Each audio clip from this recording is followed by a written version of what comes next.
Olá, para você que está desperto, para você que está despertando. Talvez se eu pudesse apontar a maior descoberta que pode ser feita a partir de um despertar real, né, de um despertar verdadeiro, é a compreensão do papel das crenças na vida humana. Essa é a maior compreensão que pode vir quando a gente rompe a casca do ovo, quando a gente sai fora da casca do ovo, que é a mente, né? A casca do ovo é a mente. Então, pode-se dizer que compreensão é a chave, né? A compreensão profunda de si mesmo, do mundo que te cerca, mas num primeiro momento, fundamentalmente, é a compreensão da crença. O que significa a crença? O que a crença representa nesse conjunto, né, que nós chamamos de identidade, personalidade, caráter, né, individualidade, aquilo que nós chamamos de eu. Damos um nome, né, colocamos dentro de um contexto familiar, cultural, comunitário, nacional, né? E aí você começa a perceber que essa identidade, né, que você tem, com tudo que você se identifica, é baseado em crenças. A crença é uma criação totalmente humana, totalmente idealizada, né? A gente busca a crença a partir do medo, né? Então, buscando o conforto, buscando a segurança das ideias, a gente constrói um castelo, um conglomerado de crenças, né, que vão se sobrepondo umas às outras e tal. E então a primeira compreensão que vem é de que a crença é uma construção. A crença não é uma verdade, pelo contrário, a crença é uma negação da verdade. É quando você congela a verdade, porque nós temos, né, a necessidade de encontrar algum tipo de ordem nesse aparente caos, algum tipo de segurança nesse mundo impermanente, né? Algum tipo de estabilidade emocional, principalmente. Então a gente constrói verdades, entre aspas, né?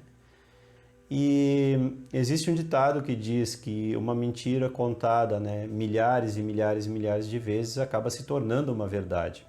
Não uma verdade fundamental, no sentido fundamental da verdade, mas aquilo acaba se tornando verdade para aquele indivíduo ou aquele grupo de indivíduos que pertencem ao mesmo conjunto de crenças. É isso que acontece.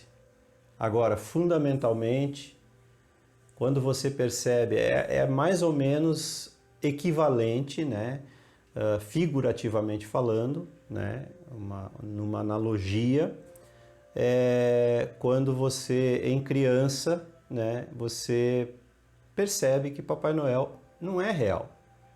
Percebe que Papai Noel é uma crença que incutiram na sua mente, né, desde criança, e você, geralmente acontece lá na pré-adolescência, né, você começa a perceber alguns lances e tal, e você diz, opa, isso não é real.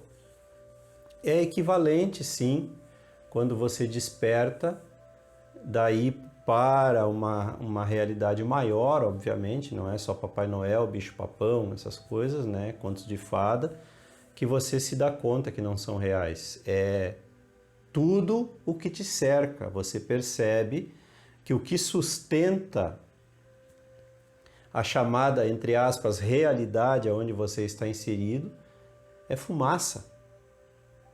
É o que os hindus chamam há milênios já de Maya, né?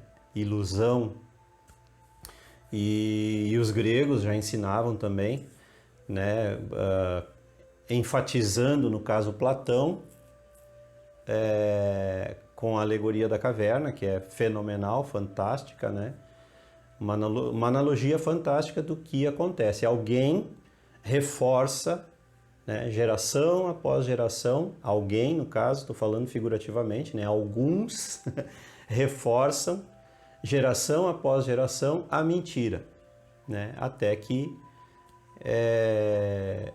a nossa geração, né, aí digamos do século XX para cá, né, acredita piamente, profundamente, em 90% das mentiras que são contadas sistematicamente, né, há milênios. Então, o despertar tem essa qualidade fabulosa de nos acordar para essa verdade profunda. E é doloroso, porque uma crença, ela é construída, como eu disse antes, a partir do medo, a partir da insegurança, né? E ela é construída com muito carinho, né? A gente acaricia praticamente todos os dias aquela nossa crença de que algo é de determinada maneira, né? E não pode ser através da violência psicológica, emocional, que a gente vai destruir a crença de uma pessoa. E até mesmo falando, que nem eu estou falando agora, né, muitas pessoas se revoltam, né, muitas pessoas, porque, puxa, é com tanto carinho que ela vem trazendo aquela, entre aspas, verdade sua, né, e muitas vezes de algum grupo, então, ou às vezes até de um grande grupo, não importa, e ela diz, não podemos estar todos errados, nós somos a maioria. Como a maioria vai estar errada? Pois está, infelizmente.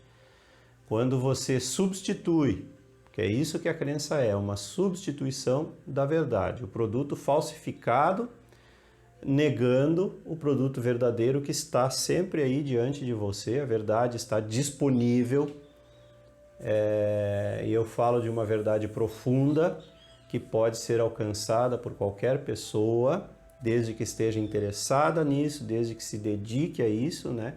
Batei e abrir-se-vos-á, ensinou Jesus já há 2000 anos atrás, mas ele estava sendo muito específico, né? E não é peça um carro e o carro você vai receber de uma entidade, isso é uma crença que tem sido reforçada, é uma das crenças mais nocivas da humanidade, que tem sido reforçada década após década, século após século, milênio após milênio, de que tem alguém em algum lugar, geralmente lá em cima, né? Uma vez que em cima e embaixo não existem, até é meio ridículo falar isso aí, mas enfim, dizem que lá em cima tem alguém que está te recompensando se você for um bom menino. Isso é uma extensão, já disse outras vezes, da crença infantil de Papai Noel, né? Se atribui depois a algo que nós chamamos de Deus, que as religiões chamam de Deus, alguém que está lá em cima, né? Ou alguém que está lá embaixo, no caso, né? Punindo os maus, e alguém que está lá em cima recompensando os bons. É uma versão adulta, entre aspas, apenas uma maneira de falar, né? Uma versão adulta de Papai Noel e Bicho-Papão, né? E muitas pessoas não se dão conta disso, elas levam essas crenças para o resto da vida, né? O papel da religião é reforçar isso constantemente, não o papel verdadeiro, porque o papel verdadeiro da religião seria o religare, né? Seria ensinar as pessoas a religarem-se à fonte divina, ao verdadeiro Deus, digamos assim, que só pode ser descoberto, só pode ser encontrado, né, no caminho, na busca interior. Não é no templo, não é na mesquita, não é na igreja que se encontra esse tipo, não é nas cantorias, de forma alguma.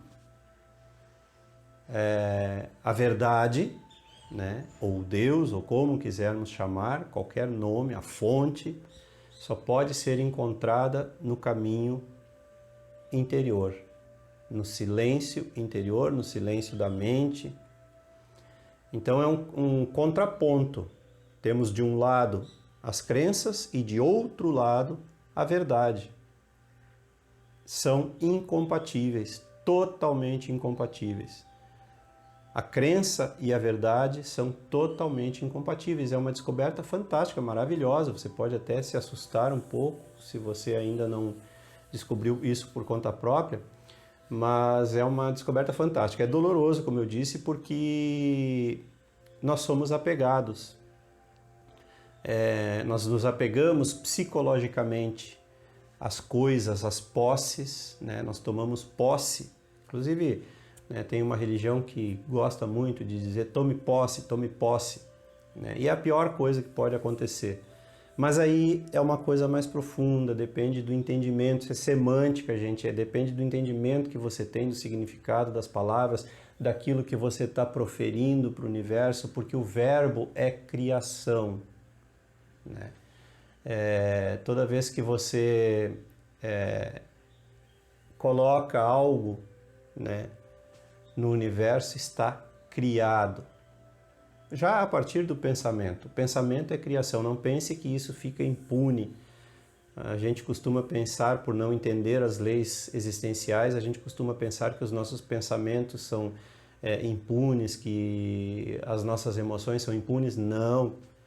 Todo pensamento é criação, toda emoção, sentimento é criação, é fato, e essa criação vai acompanhar você por toda a vida. Aliás, além daquilo que chamamos de vida, né? Além da vida física, porque toda a criação mental, emocional, né, fica uma equivalência no astral. E eu não estou pedindo para você acreditar nisso, você não precisa acreditar. É aí que está a chave. Você precisa investigar essa informação, vamos chamar de informação, e avaliar para ver se os elementos que contém nela têm algum sentido ou não. Então, toda a criação humana, em pensamento e emoção e verbo, se torna um ser vivo que vai te acompanhar e pedir alimento. É aquilo que Eckhart Tolle, muito interessantemente, chamou de corpo de dor, né?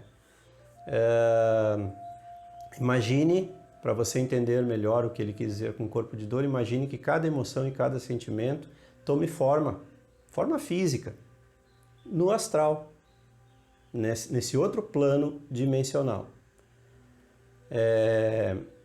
É um reino físico, né? Dentro daquela realidade é um reino totalmente físico. E volta e meia essas criações, né? A sua frustração, a sua raiva, a sua mágoa, o seu rancor, a sua tristeza, o seu ódio, né?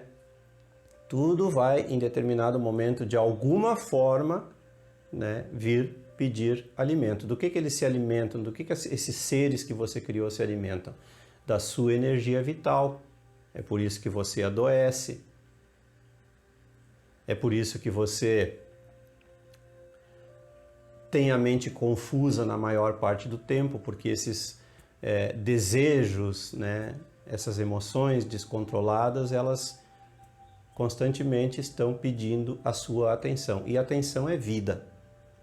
Toda vez que você dá atenção para esses seres, né, você está doando parte da sua vida, né? Então, isso vai causar doença em você e uma morte prematura, digamos assim. Quem sabe você poderia acrescentar mais 10 anos de vida saudável, né, na sua jornada, mas dando atenção às coisas erradas, né, você acaba desperdiçando energia vital.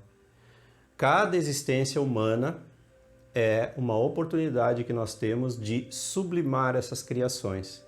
E essas criações somente são feitas no plano físico. Depois que você... E só podem ser tratadas, né, sublimadas no corpo físico. Depois que você desencarna e volta para o astral, lá você tem que conviver com essas criações, né, sem poder transmutá-las. Então, se você vai ficar no astral mais 500 anos e só vai reencarnar daqui a 500 anos, você vai ter que conviver com as suas sombras e lá você não tem como se distrair delas. É isso que muitas pessoas chamam de umbral e às vezes tem, né, uma certa dificuldade de entender o que seja isso. Teve ali o filme Nosso Lar, onde apareceu ali visualmente, de uma forma bem interessante para você ver o que é o umbral, né? O umbral nada mais é do que a convivência com as suas sombras, que você renegou em vida e, pelo contrário, até criou mais sombras, né? Ao invés de transmutar as sombras anteriores por levar uma vida distraída e confusa e desinteressada, né?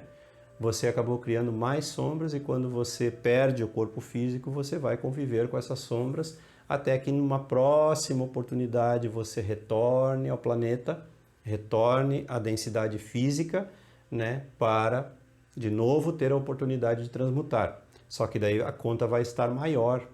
Então, se você está achando ruim essa vida, então imagina as próximas aonde você só vai aumentando a conta. Então, começa a diminuir a conta agora, dedicando a sua vida à verdade. Aprendendo sobre as leis da existência, descobrindo qual é seu papel nesse universo físico, o que você está fazendo aqui agora. Então, tem muitas formas de você começar a desconstruir o seu castelo de crenças que acabam te impedindo de ver a verdade diante de você o tempo todo. Chega de substituição, chega de substituir a verdade. A verdade dói. Seria ridículo, seria mentira se eu dissesse que quando você começar a ver a verdade, você vai viver feliz para sempre. Existe um sentido nisso, porque você vai acabar descobrindo o que é a verdadeira felicidade, então você vai saber o rumo a tomar, a direção a tomar para realmente viver uma felicidade perene, contínua, né? Mas isso depende muito da onde você foca a sua vontade. A vontade é uma vibração superior, um estado de ser superior.